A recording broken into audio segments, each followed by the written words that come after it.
Salve, salve, saudações! Estamos chegando para mais uma edição do podcast A Mesa Redonda do GE.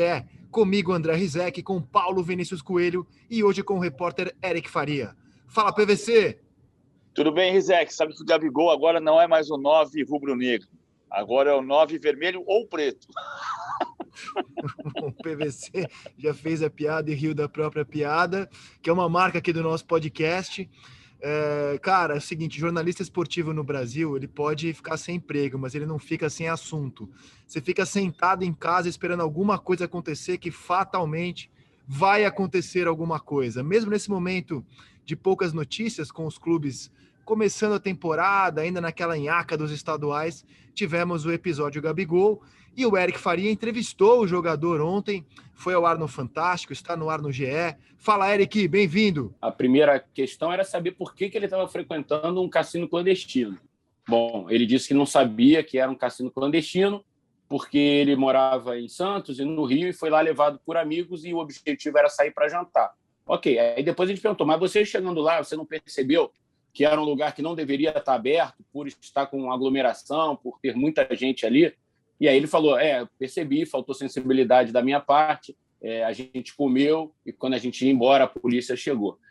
Enfim, Rizek, não me cabe aqui ficar julgando a resposta dele. A gente ouve, bota no ar e todos nós ouvimos e fazemos os nossos julgamentos. Assim. Agora, eu não posso, como jornalista, falar, você está mentindo, Gabriel. Isso quem vai decidir é a polícia, é a justiça, condenando, absolvendo, punindo, enfim. A partir daí já não é mais o trabalho do jornalista, a não ser que a gente consiga outras provas em cima da entrevista que ele deu. Por isso que eu digo assim, a fama do Gabigol, o erro dele é igual ao erro das outras 200 pessoas que estavam lá. Era preciso, inclusive, que a polícia divulgasse quem são essas outras pessoas que estavam lá, porque cá entre nós, pelas primeiras informações que chegaram, para você começar a jogar lá, era preciso uma boa quantia de dinheiro. Então, a gente imagina que sejam reais, pessoas... né, foi o que circulou de informação, né? Então, não são pessoas assim... devem ser pessoas conhecidas nos seus ambientes, né? Nos seus ambientes particulares, né? Eu acho que tem alguns pontos que são importantes. Primeiro, ele correu um risco... Ele saiu do ambiente supostamente fechado do clube de férias para viver em São Paulo. Se ele está em São Paulo, ele está sujeito às regras para toda a população que está em São Paulo. Não pode ir em restaurante. Né? Então, se ele foi no local de aglomeração, como aconteceu, por exemplo, com 3 jogadores do Tottenham que foram flagrados reunidos nas festas de fim de ano com suas famílias, Lo Celso, Lamela e Reguilhon, foram afastados para a quarentena pelo Tottenham porque eles descumpriram as regras de isolamento.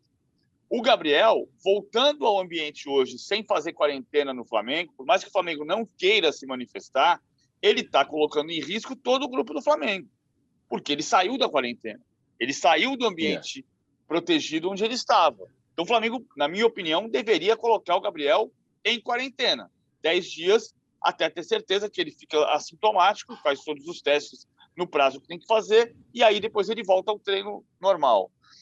Só uma parte importante, PVC, depois da conquista do Brasileiro, o Flamengo deu férias de 17 dias para a grande maioria dos jogadores.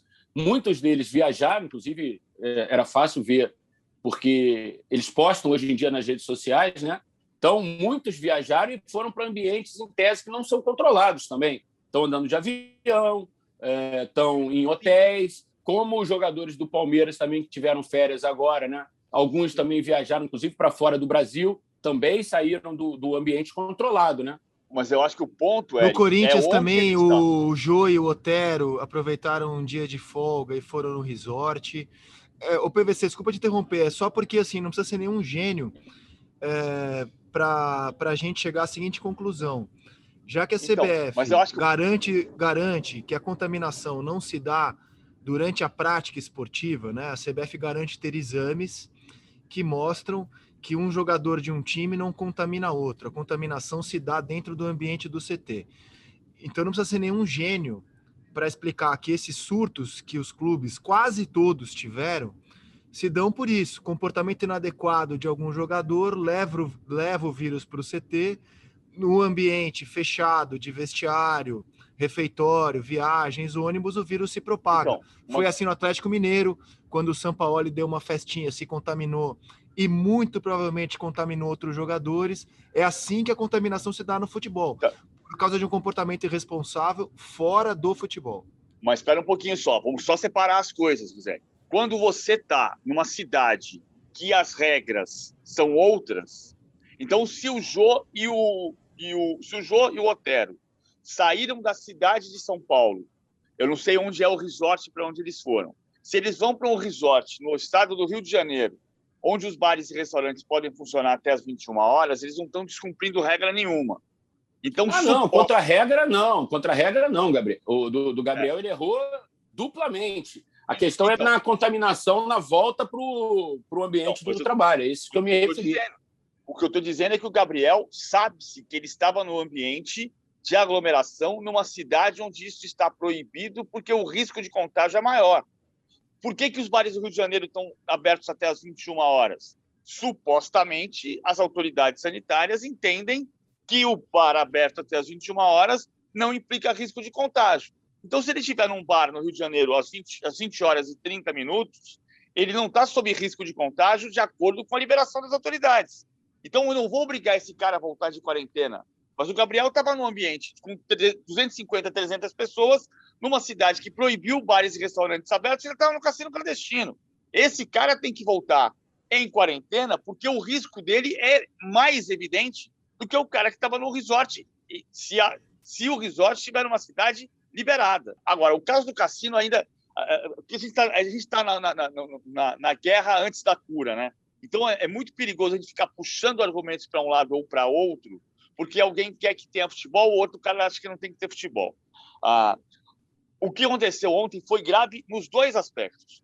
O Gabriel cometeu um ato grave porque estava numa aglomeração num restaurante que deveria estar fechado, né, durante a paralisação proposta pelo governo do estado de São Paulo. Ele estava descumprindo a lei, estava aglomerado, estava ameaçando as pessoas com quem ele vai conviver. E o segundo ponto também é gravíssimo, é contravenção penal. Desde 30 de abril de 1946, os cassinos são proibidos no Brasil. Valeu, Eric. Grande abraço. Valeu, abraço. Abração, PVC. Fica bem, cara. Valeu. Valeu, PVC, meu velho companheiro de profissão e de mesa de bar. Que saudade de ir para mesa de bar, PVC. E de mesa virtual também. Muito bem, meus amigos. Fiquem bem, cuidem-se, saúde, esperança a todos, vacina já. E o podcast A Mesa volta na sexta-feira. Tchau.